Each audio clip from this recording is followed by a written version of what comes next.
Hey guys, तो स्वागत है आपका इस स्टोरी के सेकंड लास्ट वीडियो में। तो कहानी स्टार्ट करें। तो कहानी की शुरुआत भी येकिन के स्कूल रीयूनियन से ही होती है। तो जैसे ही शाम ढलने लगी, येकिन केटीवी के दूसरे फ्लोर से बाहर निकला। थोड़ी देर तक गेट के पास खड़ा रहकर इधर उधर देखता रहा। फिर एकदम से उसे वो लाइसेंस नंबर प्लेट दिखा, वही जो चेंगफाइची ने बताया था सुबह। वो तुरंत भागकर उस कार की तरफ गया, थोड़ा लिंपिंग स्टाइल में दौड़ता हुआ। और चेंगफाइची ने जो उसे पिक करने के लिए कार से निकल चुका था, उसने येकिन को पकड़कर संभाल लिया था। थोड़ा फोर्स से, थोड़ा प्यार से चेंगफाइची ने येकिन को कार के अंदर ऑलमोस्ट उठा के बिठाया था। येकिन ने कार में बैठते ही शर्मिंदगी से पूछा, कहीं तुम्हें ज्यादा देर तो वेट नहीं करना पड़ा ना?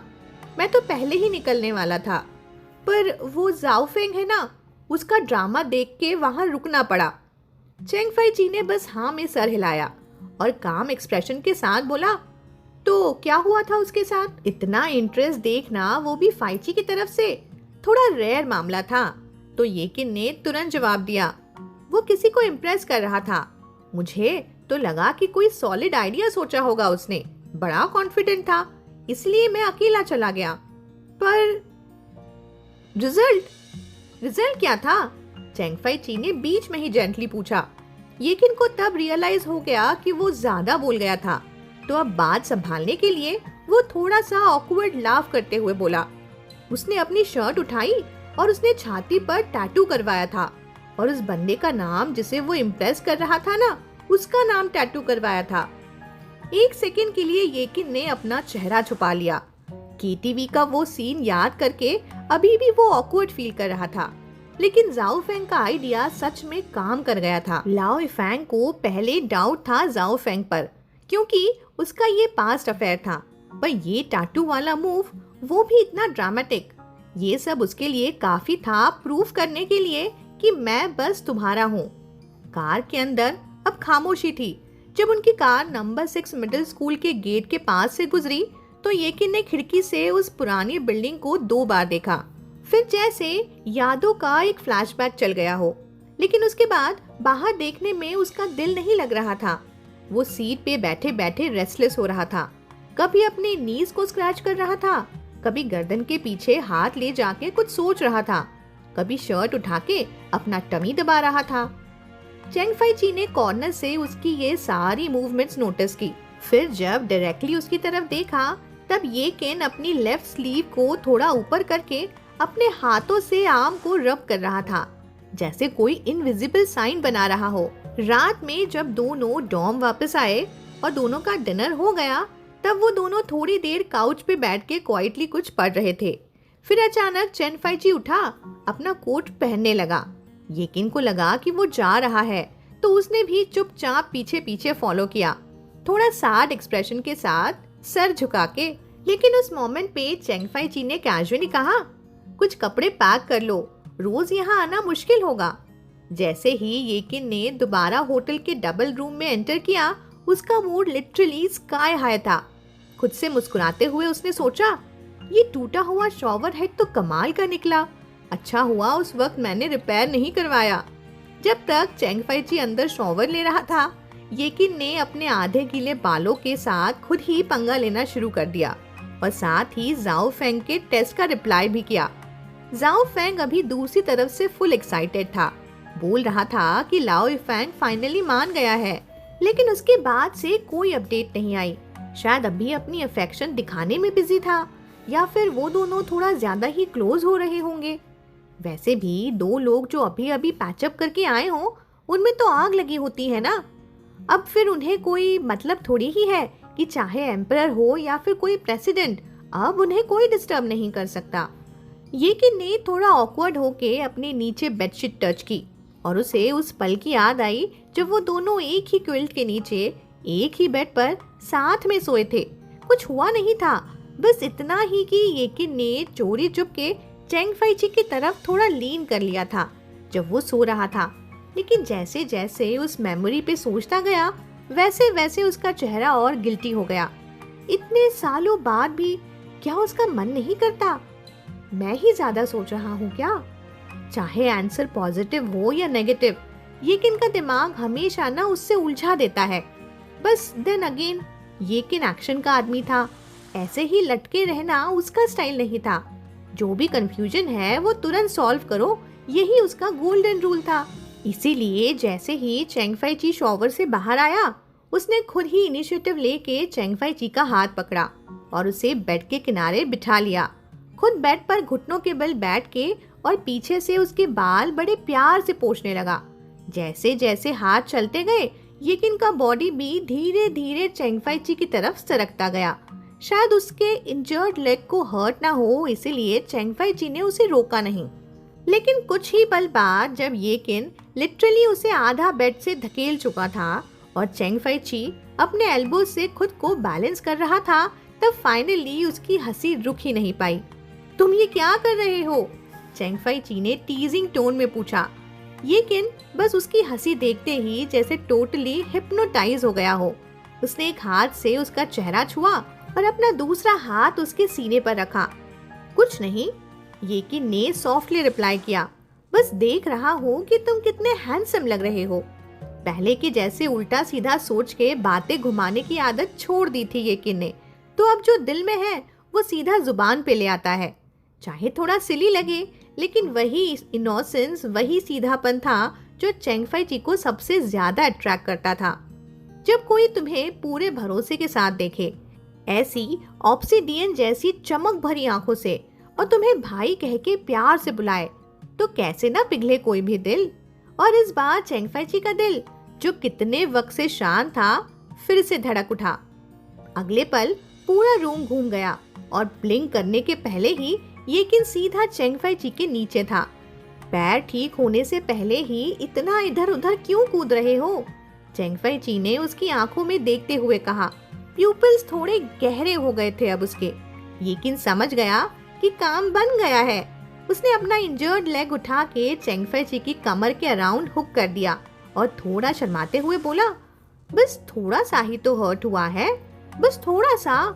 बस ये कहना था कि खुद ही थोड़ा एम्बैरेस हो गया। एक हाथ से आंखों को ढक लिया और थोड़ा रुक के देखा कि ऊपर से कोई मूवमेंट आ रही है या नहीं। फिंगर्स के बीच से पीक करके देखा और अगले ही सेकंड एक शैडो उसकी आंखों के सामने करीब आने लगी। और फिर लिप्स पे लिप्स, कोई बात नहीं बनी, डायरेक्ट सील ही लग गया। इस बार का किस बहुत हल्का था, बहुत सॉफ्ट। उसके लिप्स धीरे धीरे येकिन के लिप्स के किनारे से नेक तक जाते गए, फिर उसकी चिन, उसका थ्रोट और फिर उसका चेस्ट, जहां नॉर्मली कोई नहीं छूता। अचानक उसे अपनी नीचे कुछ मूवमेंट महसूस हुई।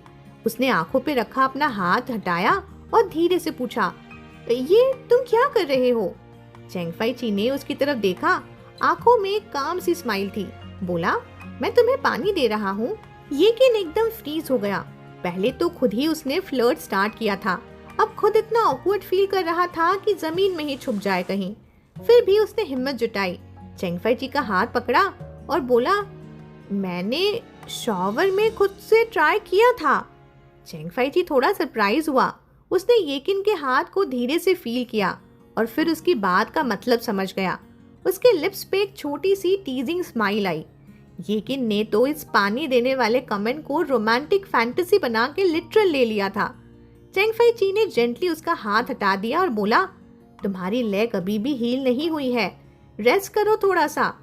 यूजुअली तो येकिन अपने भाई की बात मान जाता, लेकिन इस मोमेंट में रिट्रीट करना थोड़ा एम्बैरसिंग होता। तभी उसने थोड़ा हेसिटेंट होकर चेंगफाई ची की तरफ हाथ बढ़ाया। उसका रिएक्शन सॉफ्ट था लेकिन क्लियर। फिर बोला, भाई तुम ऑलरेडी रेडी हो? येकिन ने हल्की सी स्माइल के साथ बोला, मैं हेल्प कर दूं? उसने उसके बाथरूम के एज को साइड में लिया और एक सॉफ्ट टेंडर गेस्चर में उसका हाथ उसके क्लोज ले गया। बस इतना होना था कि चेंगफाई ची की आंखों का कलर गहरा हो गया। चेंगफाई ची वैसा बंदा था जो जिंदगी से ज्यादा कुछ मांगता नहीं था, ना इमोशनल अटैचमेंट, ना कोई फिजिकल डिजायर्स। पिछले कुछ सालों में स्पेशली जब वो अब्रॉड था, उसकी जिंदगी एक कोल्ड रूटीन में बदल गई थी। ना कोई एक्साइटमेंट, ना कोई खास चाहत, जिसे सब कुछ बस चल रहा हो बिना किसी डायरेक्शन के। लेकिन अब येकिन के साथ वापस सब कुछ बदल गया था। उसने धीरे से उसके चीक बोन को टच किया, फिर आंखों के किनारे, लैशेस, नो ब्रिज और फिर उसके स्लाइटली पार्टेड लिप्स। येकिन ने उसके फेमिलियर एक्सप्रेशंस को महसूस किया। वो जाने पहचाने चेहरे के नक्श और एक छोटी सी स्माइल आई उसके फेस पर। बोला, ब्रदर, भाई, तुम वापस आ गए हो। ये कहने के बाद उसकी आंखों में फिर से आंसू आ गए। उसके हाथ कांप रहे थे, वॉइस भी थोड़ी ट्रेम्बल कर रही थी और उसके फिंगर टिप्स चेंगफाई जी के फेस पर धीरे से चल रहे थे, जैसे वो चेक कर रहा हो कि ये सपना तो नहीं है ना। चेंगफाई जी के दिल में एक दर्द उठा, जैसे कोई पुरानी आइस लेक अब मेल्ट हो रही हो और एक हॉट इमोशनल वेव उसके दिल तक अब पहुंच गई हो। और वजह ये थी कि उन दोनों के साथ बिताया गया वक्त अलग होने वाले वक्त से हमेशा कम रहा। फिर भी येकिन ने वो टाइम अकेले कैसे निकाला होगा। हर रात अपने आप से कहना कि बस थोड़ा और, वो वापस आएगा, जरूर आएगा। चेंगफाई जी ने उसे अपनी बाहों में खींच लिया। दोनों एक दूसरे के इतने करीब थे कि सांस तक दोनों की एक ही बन गई थी, जैसे दोनों एक ही इंसान हो। और फिर उसने येकिन के कान के पास धीरे से कहा, हाँ, मैं वापस आ गया हूँ। रात की वार्मथ के बाद येकिन ऑलमोस्ट बाथरूम में गिर गया। पूरी क्लीनिंग का प्रोसेस उसके लिए एग्जॉस्टिंग हो गया था, थक गया था, पर फेस पे एक पीसफुल एक्सप्रेशन था। रात के एंड में जब सब कुछ शांत हो चुका था, येकिन ने अभी भी चेंगफाई जी का हाथ टाइटली हग किया हुआ था, जैसे कह रहा हो, तुम मेरे हो और मैं कहीं नहीं जाने दूंगा। उसके थोड़े एरोगेंट और थोड़े पजेसिव नखरे जिसे वापस आ गए थे। चेंगफाई जी ने उसके डायरेक्शन में देखते हुए दिल में सोचा, ये पानी सच में जाया नहीं गया। सीन शिफ्ट होता है अगली सुबह। अगली सुबह एक हल्की सी ईचिंग ने चेंगफाई जी को उठने पर मजबूर कर दिया था। जब उसने आंखें खोली, उसका राइट हैंड थोड़ा रेज था और येकिन का सॉफ्ट सा हेड उसके शोल्डर पर रेस्ट कर रहा था। उसके स्कार के ऊपर येकिन के सॉफ्ट लिप्स हल्के हल्के किस कर रहे थे, लेफ्ट से राइट, फिर राइट से लेफ्ट, जैसे कोई ओल्ड मंत्र बोल रहा हो। अब दर्द नहीं होगा, अब दर्द नहीं होगा। चेंगफाई जी बस चुपचाप उसे देख रहा था, जिसे दिल के अंदर कुछ पिघल रहा था। ये सब इसने किससे सीखा होगा, उसने दिल में सोचा। थोड़ी देर बाद जब येकिन बाथरूम में फ्रेश होने गया, चेंगफाई जी ने थोड़ा ड्रामेटिक वे में लीजरली उठने का एक्ट किया, ऐसे दिखाने के लिए जैसे उसकी नींद बस अभी ही खुली हो। और जैसे ही उसने बाथरूम का दरवाजा खोला, जिस एक्टिंग लाइक की कोइंसिडेंस है, परफेक्ट टाइमिंग पे उसने येकिन को एक नेकलेस पहनते हुए देख लिया। येकिन एकदम पलट गया, कहीं भाग भी तो नहीं सकता था ना अब। तो उसने आंखें बंद कर ली और बस वेट किया जब तक चेंगफाई जी उसके पास आके उस रिंग को छू नहीं लेता और उसके कान से बिल्कुल पास एक गहरी थोड़ी सी ऑप्रेसिव आवाज आई, तुमने तो ये फेंक दिया था ना, याद है? येकिन का फेस तुरंत ही रेड हो गया, वो ऑलमोस्ट रो देने वाला था। उसके मन में सिर्फ एक थॉट आया, तुमने तो वो रिंग भी छोड़ दी थी ना जो मैंने तुम्हें दी थी, और अब मुझसे सवाल कर रहे हो। लेकिन फिर भी उसने सीधा जवाब दिया, बिना किसी झूठ के, मैंने इसे कभी नहीं खोया, कभी भी नहीं, रोज अपने साथ ही रखता हूँ और आगे भी कभी नहीं खोने दूंगा। चेंगफाई जी एक्चुअली येकिन से ये पूछना चाहता था कि और कुछ तो नहीं छुपा रहे हो तुम मुझसे, पर जैसे ही उसने येकिन का चेहरा देखा, जो सर झुका के गिल्टी एक्सप्रेशन में खड़ा था, जैसे कोई बच्चा गलती करके डांट सुनने के लिए रेडी हो, चेंगफाई जी का दिल एकदम पिघल गया। उसने कुछ नहीं कहा, बस उस चेन से रिंग निकाली, उसका लेफ्ट हाथ उठाया और वह रिंग धीरे से उसके रिंग फिंगर में पहना दी। Not too loose, not too tight, perfect fit थी। लेकिन अभी भी थोड़ा स्टन था, जिसे समझ ही नहीं पाया हो कि ये हो क्या रहा है। और उसी मोमेंट में चेंगफाई जी ने उसका हाथ पकड़ा और उस हाथ को अपने लिप्स तक ले गया।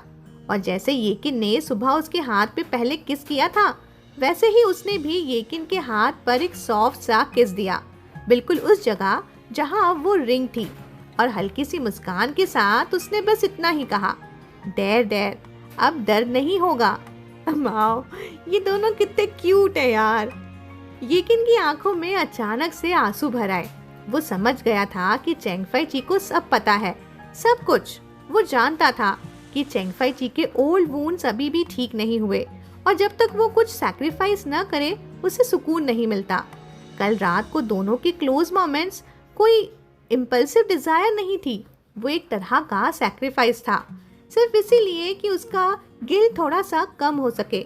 उसे ये भी पता था कि उसने अपने दिल में काफी सारे राज छुपाए हुए थे, उसकी वो छोटी छोटी सोच जो कभी जुबान तक नहीं आई थी। और फिर भी चेंग फाइची ने खुद आके कहा, कोई बात नहीं, मैं सुनने के लिए तैयार हूँ। पिछले 20 सालों में चाहे येकिन ने कभी किसी को बोला हो या नहीं, जिंदगी ने उसे हर मोड़ पे एक नई तकलीफ दी थी। गलत दोस्तों से शुरू हुआ सफर, गलत रिश्ते, गलत फैसले उसके कैरेक्टर को सुधार तो नहीं पाए, लेकिन गिल्ट का बोझ हमेशा साथ रहा। वो जानता था उसकी फैमिली की बर्बादी का जिम्मेदार ये जिंगशियान था, लेकिन उसने खुद भी तो कभी हेल्प नहीं की थी ना, बल्कि सिर्फ और तकलीफ दी। उसकी माँ की मौत में भी वो अपने आप को दोषी मानता था, और ऐसे इंसान को चेंग फाइची जैसा इंसान का प्यार मिल जाए, वो भी बिना शर्त, बिना गिले शिकवे के, मैं डिजर्व करता हूँ क्या? येकिन के दिमाग में बस यही सवाल घूम रहा था। तभी बिना सोचे समझे वो आगे बढ़ के चेंग फाइची पे पाउंस कर गया, लेकिन चेंग फाइची भी तैयार था। उसने तुरंत उसे पकड़ लिया, एक हाथ उसकी कमर के पास रखा और टिपिकल ब्रदर वाली टोन में बोला, तुम्हारे लेग का क्या? हाँ? लेकिन येकिन को अब किसी चीज की परवाह नहीं थी, चाहे उसकी हड्डी टूट जाए या सांस रुक जाए। वो सिर्फ एक चीज चाहता था, उसे हक करना। ब्रदर, मैं वर्ड्स गले तक आए तो थे, लेकिन जुबान पे ही रुक गए। कभी कभी जितना भी बोल लो वो बात नहीं कह पाते जो एक हग, एक टच या एक साइलेंट गेस्चर कह जाता है। येकिन ने उसे टाइटली हग किया, अपना फेस उसके शोल्डर में छुपा लिया और उसकी वार्म सेंट को महसूस करते हुए आंखें बंद करके सिर्फ एक ही बात दिल से बोली, मैं तुम्हारा हमेशा ख्याल रखूंगा, बहुत अच्छे से ख्याल रखूंगा, कभी तुम्हें उदास नहीं होने दूंगा। फिर चाहे वो फूलों पे जमती क्रिस्टल की बूंदें हो या सुबह की चमकती हुई धूप, तुम इस दुनिया की हर अच्छी चीज के लायक हो, और सबसे पहले तुम्हारे लिए होना चाहिए वर्ल्ड का बेस्ट बॉयफ्रेंड। अभी शायद येकिन उसे बेस्ट ना दे पाए, लेकिन कम से कम लोग इतना तो कह सकें कि हाँ, इसमें कुछ तो बात है। जिस 2 दिन हुए थे उनके रीयूनियन को, और येकिन वापस अपने काम पे लग गया।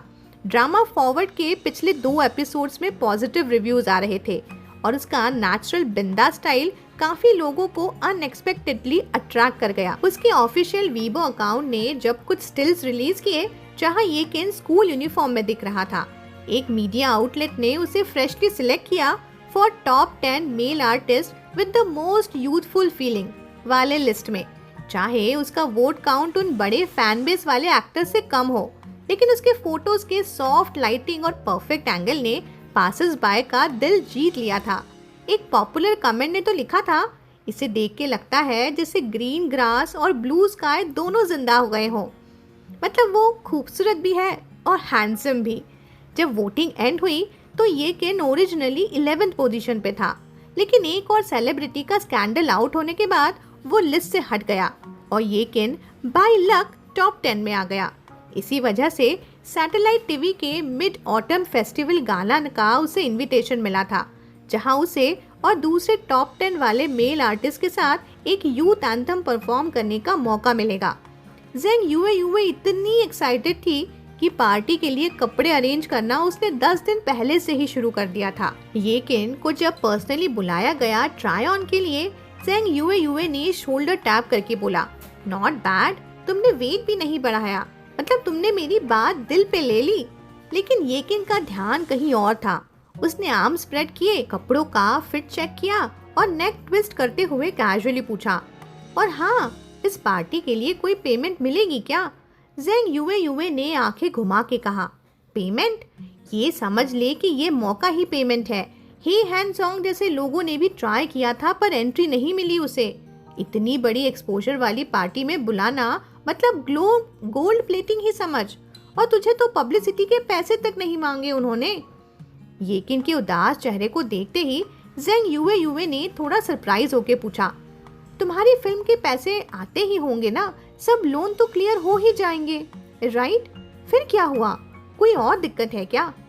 येकिन ने दिमाग में हिसाब लगाया और हल्का सा मुस्कुरा के बोला, नहीं नहीं, बस पैसे कौन नहीं कमाना चाहता, बस ऐसे ही पूछ रहा था। जेंग युए युए हंस पड़ी, बोली, तुम तो पैसे के पीछे पागल हो गए हो। जब तुम फेमस हो जाओगे तब इतने पैसे होंगे कि खर्च करने की जगह भी नहीं मिलेगी।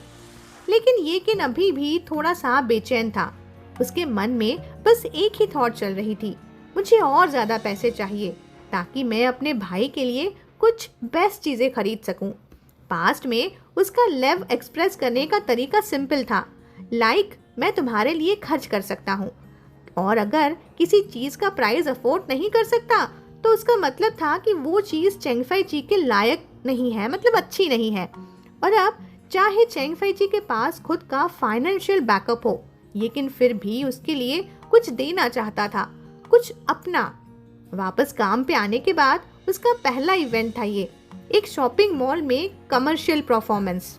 चेंगफाई ची को भी रेयर वीकेंड ऑफ मिला था, तो इस बार उसने खुद गाड़ी चला के येकिन को ड्रॉप किया। पूरी ड्राइव में येकिन नॉन स्टॉप बोलता रहा, हम पहले भी यहाँ आए थे, याद है वो मटन सूप बंस? हमने यहाँ विंटर में बारबेक्यू भी किया था जब मैं 11th में था। हर जगह उसके लिए एक कहानी थी, एक याद थी, एक स्माइल थी। जैसे ही मॉल नजर आया, येकिन की आंखों में एक चमक आ गई। बोला, टाइम स्क्वायर, ये तो 2 साल पहले ही रिनोवेट हुआ था ना? तुम यहीं तो जॉब करते थे और कहा करते थे कि मुझे ऊपर ले जाओगे डेजर्ट खिलाने, ताकि लाइन में लंबा वेट ना करना पड़े मुझे। लेकिन बात बोलते बोलते ही उसने खुद को रोका। उसके लिए ये सब यादें स्वीट थी, लेकिन उसे याद था कि शायद चेंगफाई ची के लिए नहीं। उन दिनों में फाइची स्ट्रगल कर रहा था और येकिन जैसे एक ट्रबल मेकर का साथ होना शायद किसी भी अच्छे मोमेंट का वेट उठा नहीं पाता था।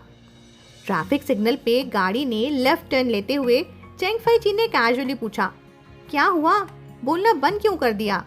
येकिन ने आंखें झुका के बोला, भूल गया क्या बोलना था।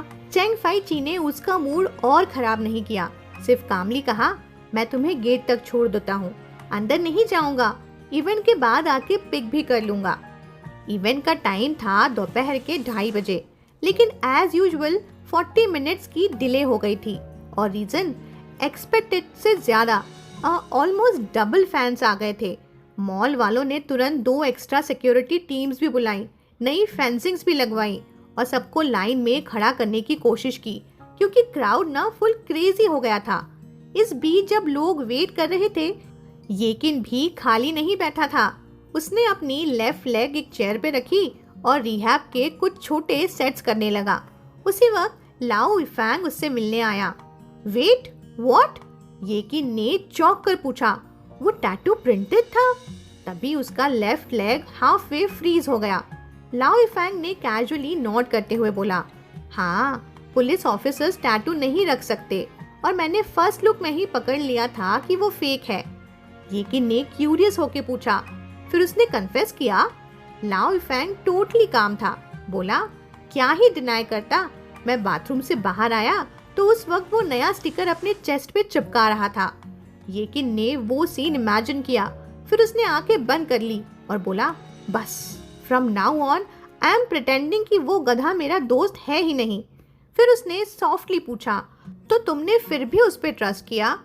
लाओ इफेंग ने थोड़ी देर चुप रहकर बोला, वो कल मुझे मिलने के चक्कर में इंजर्ड हो गया था, पर हॉस्पिटल नहीं गया। जब मिला तो उसका वाउंड तब भी ब्लीड कर रहा था, शर्ट तक उसकी लाल हो गई थी। तब जाके मुझे पता चला कि उसे चोट लगी है। लेकिन के दिमाग में सिर्फ एक ही thought I, perfect timing for emotional blackmail. लेकिन एक्टिंग वो करता हुआ बोला, तो मतलब स्क्वाड लीडर, तुमने उसे माफ कर दिया? लाओ इफेंग ने हल्के से स्माइल के साथ बोला, फॉरगिवनेस की तो बात ही कहा है, मैं कभी उसके अगेंस्ट रह ही नहीं पाया। मैं सिर्फ प्रिटेंड करता रहा कि सब भूल गया हूँ, लेकिन सच में कभी भूला ही नहीं था। मैं चाहता था कि वो वही पेन फील करे जो मैंने किया था, नफरत से नहीं, बस समझने के लिए। येकिन थोड़ा कंफ्यूज था, थोड़ा समझा थोड़ा नहीं। लेकिन जब उसने ये सोच चेंगफाई ची पे अप्लाई की तो उसका दिल थोड़ा हैवी हो गया। फिर बोला, वो स्क्वाड लीडर, तुम तो बहुत अच्छे हो। येकिन ने मुस्कुराते हुए बोला, तुम जानते थे कि क्या चीज उसे सबसे ज्यादा हर्ट करेगी, और फिर भी तुमने उसे उस पेन से बचाया। तुमने उसके गिल्ट का प्रोसेस शॉर्ट कर दिया ताकि उसे ज्यादा तकलीफ ना हो, और इस तरह तुमने उसकी विश भी पूरी कर दी और उसे माफी भी मिल गई। खुद का कंफर्टिंग पीपल का नया टैलेंट डिस्कवर करके येकिन एक क्यूट की स्माइल के साथ स्टेज पर चढ़ा, और उसी मोमेंट पूरा भीड़ देख के हिल गया। ये सब मेरे लिए आए हैं। पहले के जमाने में अगर शॉपिंग मॉल के अंदर वाला वेन्यू फुल हो जाता तो ये मान लिया जाता था कि इवेंट सक्सेसफुल हो गया है, लेकिन आज येकिन स्टेज पे खड़ा था और उसके सामने था लोगों का समुंदर।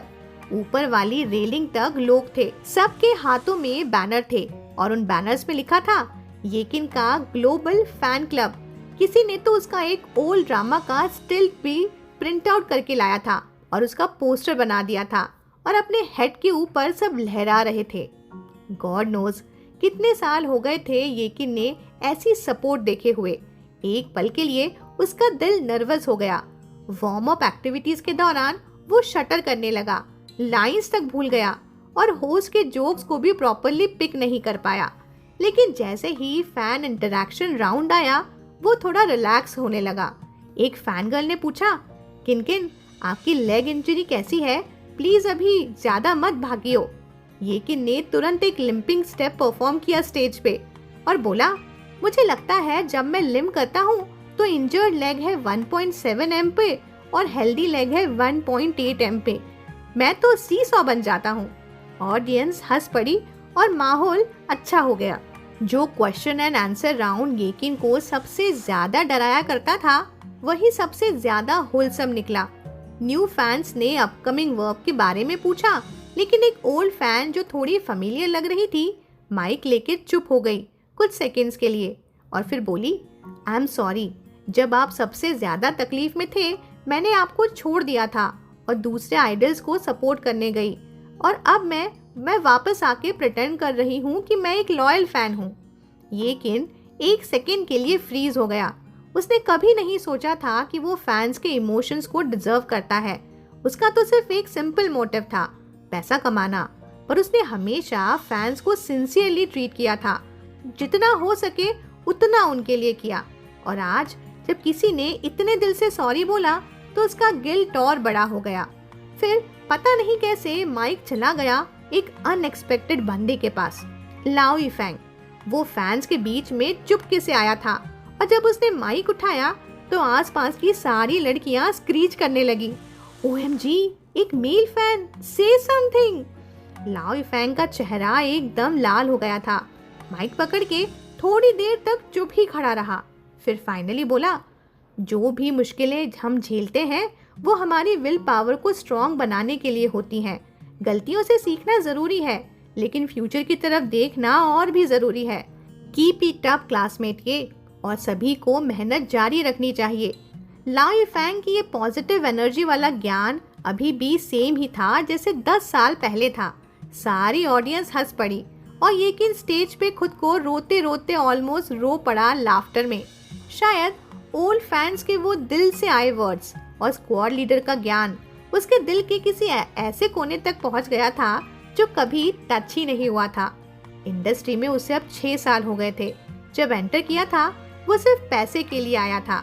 छोटी उम्र, नो क्लू, बस एक डेस्परेशन थी।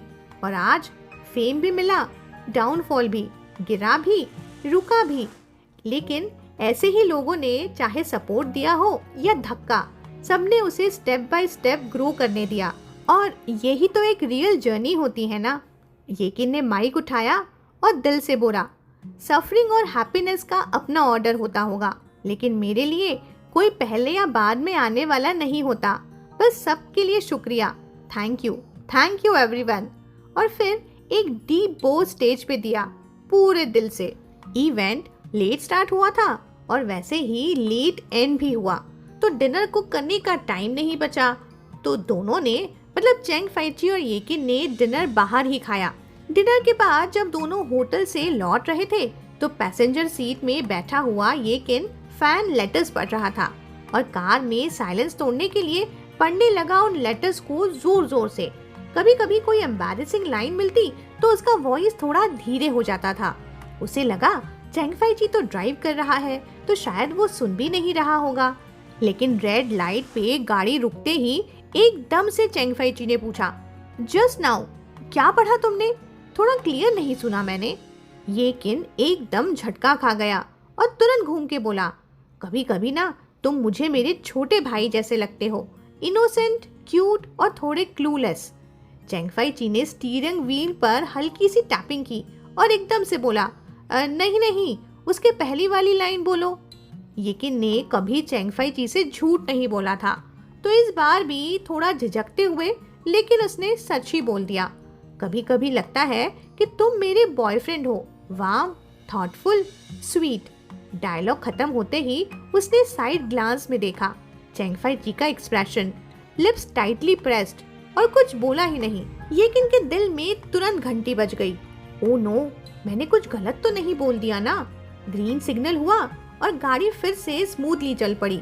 चैंग फाई ची ने स्लोली बोला, तो मतलब कोई फर्स्ट कम फर्स्ट सर्व नहीं होता? येकिन एकदम फ्रीज हो गया। क्या? उसने तो मेरा मॉल वाला स्पीच की वो लाइन भी सुन ली, पर कब, कैसे? उसकी आंखें नीचे और फेस फ्लश्ड और सिर्फ साइलेंट पैनिक चल रहा था उसके दिमाग में। अगले रेड लाइट पर येकिन साइड में बैठा हुआ बोलने का चांस ढूंढ रहा था। वो किसी भी तरह फाइची को एक्सप्लेन करना चाहता था उस लाइन का मीनिंग। और जैसे ही कार सिग्नल पे रुकी, येकिन ने सॉफ्टली एक टक दिया चैंग फाई ची के जैकेट पर और हल्की सी आवाज में बोला, ब्रदर। येकिन ने लिप्स लिक किए और फाइनली करेज जोड़ के बोला, कोई फर्स्ट कम फर्स्ट सर्व नहीं होता, क्योंकि मेरे दिल में तो हमेशा से सिर्फ तुम ही हो, कभी गए ही नहीं। वो सबसे ज्यादा अब इस बात से डर रहा था कि चैंग फाई ची उसे गलत ना समझे, इसीलिए वो सब बोल गया जो पहले वो कभी बोल ही नहीं पाया था। लेकिन वो फीलिंग्स इतनी गहरी थी कि उनको वर्ड्स में डालना ऑलमोस्ट इम्पॉसिबल था। चैंग फाई ची ने थोड़ा पजल सा फेस बनाया और ये देखकर तो येकिन का तो बस हो गया मेल्ट डाउन। अब मैं येलो रिवर में भी अगर जंप कर दूं ना, फिर भी ये मिसअंडरस्टैंडिंग क्लियर नहीं हो पाएगी। तो वो उसका आर्म जोर से हिलाने लगा और पूरे दिल से बोला, मैं प्रॉमिस करता हूँ अब तुमसे कभी झूठ नहीं बोलूंगा, अगर बोला तो मैं पप्पी बन जाऊंगा। फ्लैग तो उठा दिया था येकिन ने, लेकिन गिरना भी टाइफून से फास्ट होता है भाई। अगले दिन जब वो निकलने वाले थे तो चैंग फाई ची ने येकिन को उसका विंड ब्रेकर वापस दिया और कैजुअल टोन में बोला, पॉकेट चेक कर लेना, कुछ छूट तो नहीं गया। येकिन ने विंड ब्रेकर रफली चेक करते हुए बड़बड़ाना शुरू किया, खाली ही होगा ना, जब तुम्हें जैकेट दिया था तब भी खाली ही तो था। पर अचानक उसके हाथ में कुछ लगा, बाहर निकाला तो देखा एक स्टार था। हाँ, ये कब मैंने इसमें डाला? येकिन की तो आत्मा ही बाहर आने वाली थी। फाइची ने अपने शर्ट के कफ्स एडजस्ट किए और कामली येकिन के हाथ की तरफ देखते हुए पूछा, ये स्टार्स कहाँ से आए? येकिन ने अभी तक स्टार्स पूरे बनाए भी नहीं थे। प्लान के अकॉर्डिंग तो उसे 3 स्टार एक दिन में फोल्ड करने थे और जब तक 520 स्टार्स कंप्लीट होते तो आधा साल तो निकल ही जाता। ओरिजिनल प्लान था कि सब कंप्लीट होने के बाद वो चैंग फाई ची को एक ग्रैंड सरप्राइज देगा, और अब येकिन को फास्ट फॉरवर्ड फोल्डिंग का मन नहीं था। क्या फायदा जब सरप्राइज ऑलरेडी लीक ही हो चुका हो। तो अब येकिन ने क्लासिक मैं तो भोला हूँ वाला मोड ऑन कर दिया। हाथ पीछे करके सीलिंग की तरफ देखते हुए बोला, क्या स्टार्स? कौन से स्टार्स? मुझे तो कुछ याद ही नहीं। चैंग फाई ची ने थोड़ी देर तक उसे देखा, लेकिन उसे एक्सपोज नहीं किया। सिर्फ एक साइलेंट स्मिर्क के साथ वो चला गया। सीन स्किप होता है 2 दिनों बाद, पर 2 दिन बाद येकिन से रहा नहीं गया और उसने फाइनली चैंग फाई ची से रिंग के बारे में पूछ ही लिया। फाई ची ने क्या किया, सेम रिंग का एक डुप्लीकेट बना दिया और इनोसेंट लुक के साथ बोला, कौन सी रिंग? येकिन ने उसे याद दिलाने की कोशिश भी की, अरे वो रिंग जो मैं तुम्हारे सूट में छोड़ आया था। पर चैंग फाई ची ने भी येकिन के 2 दिन पहले वाली भोली सी शक्ल बना ली और बोला, पता नहीं कौन सी रिंग। येकिन तो ऑलमोस्ट फेंट ही होने वाला था। उसे समझ आ गई कि वो उसे उल्लू बनाया गया है। पर इस बात का सुकून भी था कि रिंग सेफ एंड साउंड चेंगफाई जी के पास ही थी। और फिर उसे अपनी 2 दिन पुरानी करतूत याद आ गई, और ये भी कि फिर से उसने अपना झूठ ना बोलने का प्रॉमिस तोड़ दिया है। थैंक गॉड चेंगफाई जी हैंडसम भी है और काइंड हार्टेड भी, वरना येकिन को तो असली में पप्पी की तरह भौंकना पड़ता ना। देखते ही देखते मिड ऑटम फेस्टिवल का टाइम भी आ गया था। इस साल मिड ऑटम फेस्टिवल और national day back to back ही आ गए थे, लेकिन इंटरटेनमेंट इंडस्ट्री में छुट्टियां कब रेगुलर होती है ना। इवनिंग पार्टी की रिकॉर्डिंग 2 दिन पहले ही हो गई थी, और मिड ऑटम की सुबह येकिन एक मैगजीन फोटो शूट से निकल रहा था। तभी आया एक मैसेज चेंगफाई जी का कि मैंने लैंड कर लिया है। येकिन ने तुरंत कॉल मिलाया और पूछा, फ्लाइट डिले तो नहीं हुई? सब चीजें लेके आए हो ना? टायर्ड तो नहीं हो गए हो? बस छोटी छोटी बातें करता गया, लेकिन फोन काटा नहीं उसने। मिड ऑटम फेस्टिवल आ रहा था और येकिन का मन भी हल्का हल्का उदास हो रहा था। वो दिल से चाहता था कि चेंगफाई जी के साथ वो एस सिटी जाए, फेस्टिवल को सेलिब्रेट करे, लेकिन एक तो काम था और दूसरा कोई वैलिड एक्सक्यूज भी नहीं था। किसी ने बुलाया भी नहीं था, तो कैसे चला जाता ना। जब सोचा कि इस बार का मिड ऑटम मून केक्स के साथ अकेला गुजारेगा, तो दिल और ज्यादा हैवी हो गया था, और इसने चेंगफाई जी से पूछा, आज रात 2 चॉकलेट के पीसेस खा सकता हूँ क्या? चेंगफाई जी को अब उसकी हैबिट समझ में आ रही थी। काम ज्यादा हो तो वो पट्टा स्नैक से मील को रिप्लेस कर देता था, तो इसीलिए अब चेंगफाई जी ने उसके स्नैक्स का डेली कोटा फिक्स कर दिया था। लेकिन येकिन की आवाज कुछ ज्यादा ही क्यूट थी उस मोमेंट पर, तो चेंगफाई जी सॉफ्टली बोला, ओके, एक और गमी का पैकेट भी। कैन, तो क्या मैं कल लेट उठ सकता हूँ? आज रात मुझे पार्टी में सबसे एंड में परफॉर्म करना है, शायद 11 बजे के बाद। Can, back to back 3 approvals मिलने के बाद येकिन का कॉन्फिडेंस स्काई हाई चला गया था, और फिर उसने वो क्वेश्चन पूछा जो बहुत दिनों से उसके दिमाग में था, तो इनर आर्म्स या इनर थाइज या वेस्ट, तुम्हें कौन सा पसंद है? बिना एक सेकेंड डिले किए चेंगफाई जी ने आंसर दिया, नन। येकिन का तो मुंह ही उतर गया। फोन कट होने से पहले ही चेंगफाई जी ने कामली बोला, टैटूज अलाउड नहीं है। उसे पता कैसे चला वैसे? उस रात येकिन बेड पे उदासी से पड़ा रहा। टीवी पर मिड ऑटम का शोर शराबा चल रहा था, लेकिन उसका मन एकदम ब्लैंक था। होटल में रह रह के उसे लगने लगा कि वो घर चाहता है, अपना घर। चाहे फाई ची अभी कैपिटल में नहीं रहता, लेकिन येकिन उसके लिए यहाँ एक घर क्रिएट करना चाहता था, जहाँ वो प्लेन से उतर कर आ सके सीधा। घर में गर्म खाना हो, धूप में सुखाई हुई क्विल्ट हो, और सबसे जरूरी मैं खुद हूँ जो हमेशा उसका वेट कर रहा हूँ। अगर नाम नहीं लिखने देता अपने ऊपर, मतलब टैटू नहीं बनाने देता, तो कम से कम घर तो दे दूं जहाँ मैं उसे रख सकूं। लेकिन रियलिटी तो थोड़ी ज्यादा ही क्रूअल निकली। कैपिटल के हाउस प्राइसेस देख के तो चॉकलेट भी बेकार लगने लगा येकिन को। तो येकिन ने प्लान बी निकाला, रेंटल लिस्टिंग्स। सोचा थोड़े टाइम के लिए रेंट ही सही, होटल से तो बेहतर ही होगा ना। सबर्बन्स में एक छोटा सा घर 2 लोगों के लिए तो काफी होगा ना। थोड़ा काम ज्यादा कर लूंगा, कमर्शियल शोज, ड्रामा शूट सब मैनेज हो जाएगा। फोन आया चेंगफाई ची का। पूछा गया, घर पहुंचे? हुई दिखा, वो मून केक्स खा रहा है। फिर अचानक फोन में एक बच्चों वाली चीख सुनाई दी, हेलो ब्रदर रुआन, मैं हुई हूँ। येकिन ने कान पकड़ लिए, फिर बोला, हेलो हुई।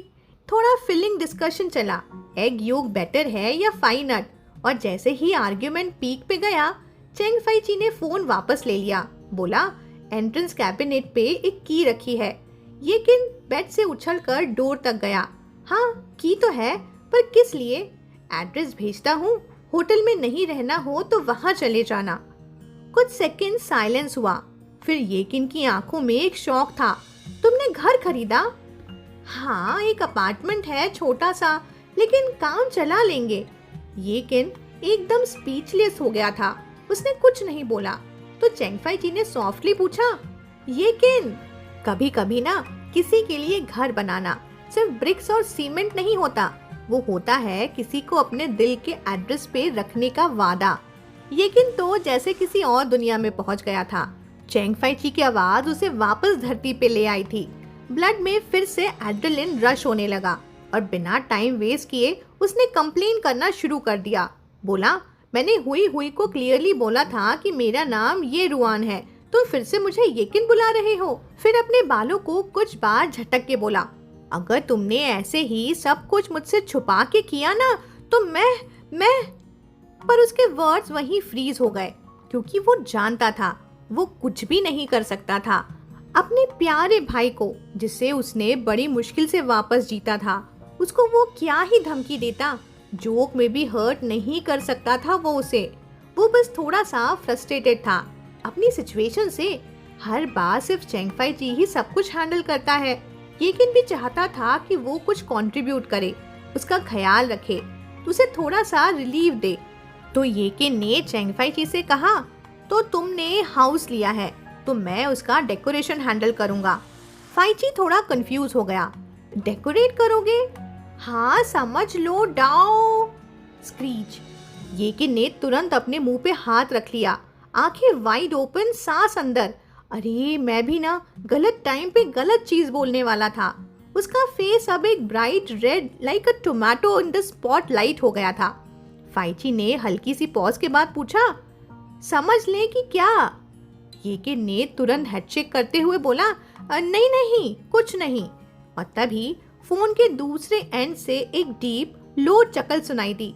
येकिन का दिल भी एकदम लॉन्ग रेस लगाने चला गया। और जब तक वो टॉपिक चेंज करने की कोशिश करता, चेंग फाई ची ने कामली बोला, डावरी ना, इसी की बात कर रहे थे ना तुम?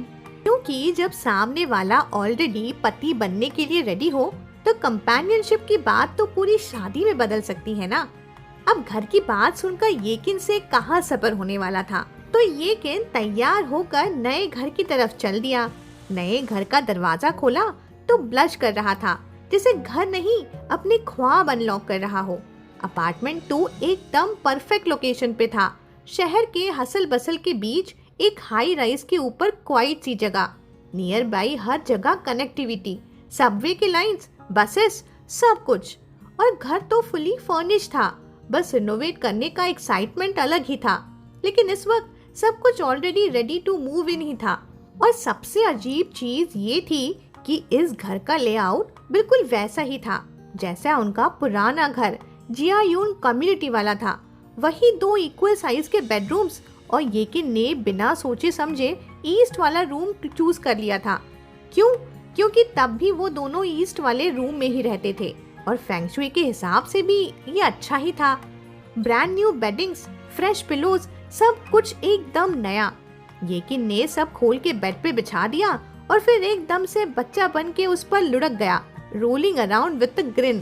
काम करके बेड पे गिर गया और हाथ से गेस्चर करके स्पेस चेक कर रहा था कि 2 लोग यहाँ आ जाएंगे या नहीं, और नहीं भी आए तो टाइट तो हक करके सो ही सकते हैं ना। थोड़ी देर बाद खुश होके उसने उठकर मून केक खाए। जरूरी था ना, मिड ऑटमन फेस्टिवल था आखिर। मून केक जेंग युए युए ने दिए थे, फिलिंग एग योक वाली थी। टेस्ट ओके ओके था पर प्रेजेंटेशन अच्छा था। येकिन फोटो लेने ही वाला था कि चेंग फाई ची को भेजे, लेकिन फिर सोचा उसे अपने भाई के साथ टाइम स्पेंड करने देना चाहिए और उसे मम्मी से भी मिलना होगा। तो एक रिस्पॉन्सिबल पार्टनर की तरह फोन उसने साइड में रख दिया और उसे डिस्टर्ब नहीं किया। डिनर के बाद वो बेड पे फिर से फैल गया। सोचा थोड़ा ड्रामा देख लेगा, लेकिन रियलिटी चेक कुछ और ही था। 3 दिन से सुबह सुबह काम करके वो ऑलरेडी काफी एग्जॉस्टेड था। 10 बजे के पहले ही उसकी आईलेट्स हैवी हो चुकी थी और टीवी का वॉल्यूम फुल करके भी नींद उस पर हावी हो चुकी थी। अगली सुबह धूप एकदम मस्त निकली थी और येकिन अभी भी नींद में डूबा हुआ था। उसने एक हीट का सोर्स फील किया अपने पास और बिना आंखें खोले उस तरफ हाथ पैर से क्रॉल करता गया। फिर उस सोर्स को हक कर लिया, लिप्स पैक किए और 2-3 मिनट तक और सो गया। लेकिन तभी एक चॉकलेट की रिच सी स्मेल उसके सेंसेस में घुस गई। आंखें धीरे धीरे खुली और सबसे पहले उसने देखा हाफ ओपन चॉकलेट का एक पीस बिल्कुल उसके सामने था। येकिन ने इंस्टिंक्टिवली मुंह खोला उसे खाने के लिए, लेकिन चॉकलेट तो खुद ही स्लिप हो गई। डिसअपॉइंटेड उसने फिर से ट्राई किया, लेकिन जैसे ही उसने नेक फॉरवर्ड किया, किसी सॉफ्ट वार्म चीज से टकरा गया। और आपको बताने की क्या जरूरत है। और हाँ, ये फोटो के साथ मैंने कुछ नहीं किया। हाँ, पोर्टल पे ये फोटो ऐसे ही थी। क्या ही कर सकते हैं अब। येकिन ने बिना सोचे उस इंसान के नेक को हुक कर लिया और किस को डीप कर लिया, फुल पैशन के साथ। कब तक किस चला ये पता नहीं चला, पर जब फाइनली लिप्स अलग हुए तो दोनों थोड़े से ब्रेथलेस हो गए थे। येकिन की आंखों में अब और भी ज्यादा नींद थी, लेकिन उन आंखों में सिर्फ एक ही रिफ्लेक्शन था, चेंग फाइची। येकिन ने सॉफ्टली अपने लोअर लिप को लिक किया और बोला, गुड मॉर्निंग फाइची। फिर तो अचानक येकिन को फाइनली रियलाइज हुआ और वो पूछा, अरे वेट, तुम कल ही वापस आ गए थे क्या? फाइची ने भी कैजुअली कहा, हाँ। येकिन की आंखें शॉक में वाइड ओपन। बोला, फिर मुझे उठाया क्यों नहीं? फाइची ने बस स्माइल किया, बोला, तुम इतनी पीसफुल नींद में थे, मैं कैसे जगाता? येकिन का दिल ही टूट गया। सोचने लगा, कल कॉफी पी लेता ना, थोड़ा जाग जाता तो शायद दोनों साथ में उसका टीवी डेब्यू देख पाते। येकिन ने शर्माते हुए पूछा, तो क्या तुमने देखा मेरा ड्रामा? चेंग फाइची ने स्माइल के साथ जवाब दिया, हाँ देखा ना, और तुम्हें सिर्फ 60 पॉइंट्स ही मिले हैं इस बार। एक्चुअली वो एक ग्रुप परफॉर्मेंस थी और बाकी सिंगर्स के कंपैरिजन में येकिन की स्क्रीन टाइम थोड़ी कम थी, लेकिन जब क्लाइमेक्स आया तो बाकी सबके वॉइसेस काफी स्कैटर्ड लग रहे थे और सिर्फ येकिन की वॉइस क्लियरली कैरी हो रही थी। सिर्फ पासिंग मार्क्स। येकिन का तो दिल ही बैठ गया था। वो पुराने स्कूल डेज वाला बच्चा बन गया था जो सिर्फ टीचर की तारीफ सुनने के लिए मेहनत करता हो। बिटर फेस के साथ बोला, क्यों? फाइची ने उसे एक बार हेड टू टो ग्लांस दिया और कैजुअली कमेंट किया, तुमने डांस नहीं किया ना? येकिन ये सुनकर फ्रीज हो गया।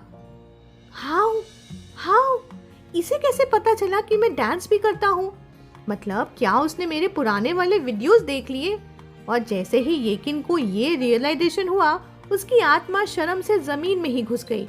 हर आर्टिस्ट के पास एक डार्क पास्ट होता है और येकिन का पास्ट पहले 3 साल पूरे ब्लैक होल ही थे, समझ लो। Weird hair style, rainbow coloured बाल और ऊपर से एरोगेंट यंग मास्टर के वाइब्स।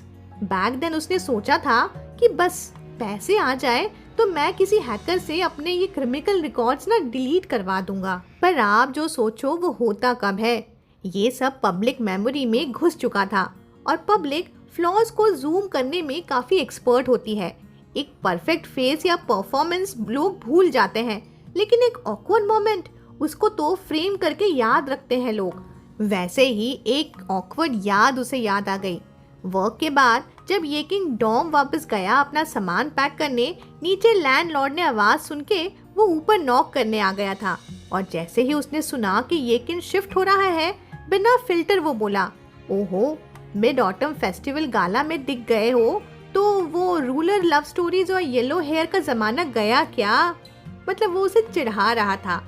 येकिन ने किसी एक्सप्लेनेशन में टाइम वेस्ट नहीं किया, सीधा लैंडलॉर्ड से बोला, मेरा यहाँ का रेंट नॉन रिफंडेबल है, कभी कभी आता रहता हूँ, बस एक रिक्वेस्ट है, अंदर जो लड़का रहता है उसे तंग मत करना, वो तुम्हारे बेटे जितना भी नहीं है। सोचो, ये तुम्हारे नए पैदा हुए पोते के लिए एक अच्छा काम होगा। और लैंडलॉर्ड के एंग्री रिएक्शन का वेट किए बिना उसने अपने पॉकेट से एक लाल लिफाफा निकाला और बोला, मैंने यहाँ काफी साल गुजारे हैं, आपका धन्यवाद, ये एक छोटा सा टोकन है, पोते के नाम का पहला गिफ्ट समझ लेना। पैसे देखते ही लैंडलॉर्ड का गुस्सा शांत हो गया। उसने एनवेलप वे किया और बस वॉइस और टोन इंस्टेंटली शिफ्ट हो गए। बोला, बस रेंट टाइम पे भर देना, मैं खुद भी काफी बिजी रहता हूँ, किसी को डिस्टर्ब करने का टाइम नहीं है मेरे पास। येकिन के शिफ्ट होने के बाद सॉन्ग ही इस जगह वन एंड ओनली रेसिडेंट बन गया था। अब जो लोग उसे भैया कहते आए थे, अब उन सबका एक ही फर्ज था, अपने छोटे भाई का ख्याल रखना। लैंडलॉर्ड को गुड बाय कहकर येकिन ने सामान पैक करना कंटिन्यू किया। ऊपर वाले बंक से लीगो सेट्स को ग्लास कवर के साथ केयरफुली उतारा, बबल रैप में टाइटली लपेटा, फिर उस ग्लास जार को उठाया जिसमें स्टार्स थे, उसे बॉल बनाकर अपने बैकपैक के अंदर रख लिया। दोपहर में फाइची का टेक्स्ट आया, वर्क खत्म हुआ क्या? येकिन की पैकिंग अभी खत्म नहीं हुई थी तो उसने लाए मार दिया, हाँ हो गया, अभी अप्लायंस स्टोर जा रहा हूँ। पर अगले ही मोमेंट सीधा उसका फोन ही बज गया। येकिन का दिल भी थोड़ा बाग बाग हो गया। हेलो, फोन के पीछे फाइची के असिस्टेंट से बात कर रहा था, मीटिंग्स, प्लान्स। फिर उसकी काम वॉइस दोबारा आई, अप्लायंस जो भी चाहिए मैं भिजवा देता हूँ ना, अगर काम नहीं हो तो घर पे ही रहो, इधर उधर मत भागना। येकिन सॉफ्ट टोन में बोला, अभी मेरी लेग ठीक है, स्टील प्लेट अगले साल निकल पाऊंगा ना, काम से निकलते वक्त ही तो जा रहा हूँ। वैसे भी मॉल वाले डिलीवर कर देते हैं, मुझे उठाकर थोड़े ही लाना है। फाइची को बैकग्राउंड में सबवे स्टेशन अनाउंसमेंट सुनाई दे रहा था। वो पॉज हुआ, फिर जेंटली बोला, ठीक है लेकिन जल्दी वापस आना, टैक्सी लेना, जो सिम दिया था उसका पासवर्ड याद है ना? याद है। येकिन क्वाइटली एंजॉय करता था चेंग फाइची की हर एक छोटी छोटी केयर। बैकपैक का स्ट्रैप शोल्डर पे एडजस्ट किया और आंखों में एक मिस्चीफ भरी स्माइल के साथ दिल ही दिल में सोचा, आज मुझे तुम्हारे कार्ड की जरूरत नहीं है। उसी रात चेंग फाइची ने देखा नए घर के किचन में एक ब्रांड न्यू फ्रिज खड़ा था, डबल डोर, थोड़ा लग्जरियस और साइज ऐसा जैसे किसी डावरी के लिए डिजाइन किया गया हो। बस एक प्रॉब्लम थी, वो फ्रिज किचन के कॉर्नर में इतना टाइटली फिट था कि थोड़ा क्राउडेड सा लग रहा था। चेंग फाइची ने जैसे ही हैंडल खींच के फ्रिज खोला, एक जोर का थपाक, फ्रिज का डोर सीधा काउंटर से टकरा गया। किचन में नया नया सोया मिल्क मेकर असेंबल कर रहा येकिन आवाज सुन के तुरंत दौड़ता हुआ आया। तुम ठीक तो हो ना? उसने चेंग फाइची का हाथ पकड़ के इंस्पेक्ट किया, गिल्टी टोन में बोला, वो फ्रिज पे ना by one get one free चल रहा था तो सोया मिल्क मेकर फ्री मिल गया। मैंने सोचा थोड़ा विक ही तो है ज्यादा, पर चल ही जाएगा। पर जब स्क्वीज करके यहाँ फिट किया ना, तब रियलाइज हुआ कि डोर तो वॉल से अटक गया है। चेंग फाइची का हाथ ठीक देख के उसने राहत की सांस ली और झट से बोला, कल ही रिटर्न कर देता हूँ। चेंग फाइची ने कामली कहा, इट्स ओके, काम तो चल ही रहा है ना, तो रहने दो। फिर दूसरा डोर खोला जो बस हाफ वे ही ओपन हुआ था। उसने अंदर हाथ डाल के 2 एग्स निकाल लिए और बोला, जब फ्यूचर में बड़ा घर लेंगे तब ये फ्रिज ना एकदम परफेक्ट लगेगा। येकिन जो 17 साल की उम्र तक लग्जरी में पला बढ़ा था, उसने लाइफ में हाई एंड विलास और एक्स्ट्रा वैगन लाइफस्टाइल्स देखे थे, पर उसके लिए उन सब का मतलब अब अलग था। उसे तो अब ये छोटी सी अपार्टमेंट ही ज्यादा पसंद थी, जहां वो अपने हबी के हर मूव को देख सके। हर एक्सप्रेशन, हर थकान, हर स्माइल सब अपनी आंखों के सामने हो, वार्म, कोजी और सिक्योर। और सबसे ज्यादा उसको पसंद था एक वर्ड, लेटर। जब तक तुम मेरे साथ हो ना फाइची, कहाँ रह रहे हैं ये मैटर नहीं करता। येकिन फुल एक्साइटमेंट में था क्योंकि आज पहली बार वो सोया मिल्क मेकर यूज कर रहा था। पहले उसने बनाई red been plus black bean वाली बैच, फिर बनाई मूंग बीन प्लस येलो बीन वाला कॉम्बो। बस एक प्रॉब्लम थी कि किचन में सील कंटेनर्स थे ही नहीं जिसमें सोया मिल्क को रख के फ्रीज किया जा सके, और अगर ओपन रख दिया तो रात भर में खराब हो सकता था। तो क्या किया येकिन ने? प्यार भरे इंटेंशंस के साथ हर एक कप का सोया मिल्क फाइची के ग्लास में डालता गया। फाइची कामली बुक पढ़ रहा था और 3 ग्लासेस सोया मिल्क वो गल्प कर चुका था।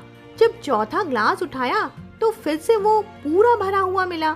उसने स्लोली येकिन की तरफ देखा। येकिन ने तुरंत अपना ग्लास पॉइंट किया कि देखो, मैं भी तो पी रहा हूँ, सच्ची। फाइची ने ग्लास वापस रख दिया लेकिन कुछ बोला नहीं। थोड़ी देर बाद येकिन क्वाइटली उसके पास आया, ग्लास उठाया और सॉफ्टली बोला, ब्रदर चीयर्स। फाइची का पेट इस वक्त रेनबो बीन परेड बन चुका था। ग्रीन, रेड, ब्लैक, येलो सब भर चुके थे। फिर भी येकिन के क्यूट एक्सप्रेशन के सामने वो कुछ नहीं कह पाया। थोड़े स्ट्रगल करके बोला, थोड़ा डाइजेस्ट करने दो पहले। येकिन एक्साइटेडली सोफे से उठ गया। ओके, तो तब तक मैं एक परफॉर्मेंस करता हूँ। चेंग फाइची ने कामली अपनी बुक बंद की और सारा फोकस येकिन की तरफ कर दिया। सीन सेट था, स्टेज भी रेडी था। येकिन ने थोड़ा नर्वस होके अपने फिंगर्स पिक किए, कॉलर टक किया और फिर शुरू किया एक नर्सरी राइम परफॉर्मेंस जिसमें सिंगिंग प्लस डांसिंग दोनों था। हाथ से बनी ईयर्स बना के हॉप हॉप किया, फिर थोड़ा बट शेक भी किया, हेड टिल्ट करके क्यूट क्यूट स्पिन्स भी किए, पूरे चाइल्डहुड चार्म्स एक्टिवेट। जैसे ही परफॉर्मेंस खत्म हुआ, येकिन ने शर्म से एक पिल्लू से अपना फेस छुपा लिया और क्वाइटली खड़ा रहा रिव्यूज का इंतजार करते हुए। पर रिव्यूज के बदले चेंग फाइची ने उसे फुल अपलॉज दिया। येकिन ने हाथ उठा के क्लैपिंग रोकना चाहा, पर उसे फाइची ने खींचकर अपने लैप पे ही बिठा लिया। फाइची ने उसका चिन जेंटली पकड़ के सीधा किया। गाना भी अच्छा था और दिखने में भी। येकिन का कॉन्फिडेंस थोड़ा बूस्ट हुआ और प्रॉक्सिमिटी का फायदा उठा के उसने अपना कॉलर हल्का सा खोला और सॉफ्टली बोला, यहाँ कॉलर बोन पे टैटू कैसा रहेगा? तुम नहीं चाहते क्या मैं तुम्हारा नाम अपने बॉडी पे रखूं? फाइची की आंखों ने उसका स्लेंडर कॉलर बोन ऑब्जर्व किया। फिर एक पल के लिए उसका एक्सप्रेशन भी थोड़ा सॉफ्ट हो गया। येकिन को लगा शायद इस बार बात बन जाएगी और चेंग फाइची हाँ कह देगा, लेकिन फाइची ने बस हल्का सा झुककर उसके कॉलर बोन पे एक प्यारा सा किस दिया। फिर उसे अपने से लगा लिया, सॉफ्टली उसके कंधे पर रेस्ट करवा दिया और फिर उसे कामली कहा, नहीं ये सब जरूरी नहीं है, तुम वैसे ही मेरे हो, इतना ही काफी है। हे गाइस, आई होप आज की एक्सप्लेनेशन वीडियो आपको जरूर पसंद आई होगी। अगर पसंद आई हो तो कमेंट और लाइक ज़रूर कीजिएगा और अगर चैनल को सब्सक्राइब नहीं किया हो तो वो भी ज़रूर कीजिएगा। तो चलती हूँ गाइस, मिलती हूँ फिर अगली वीडियो में जल्दी ही। Good night.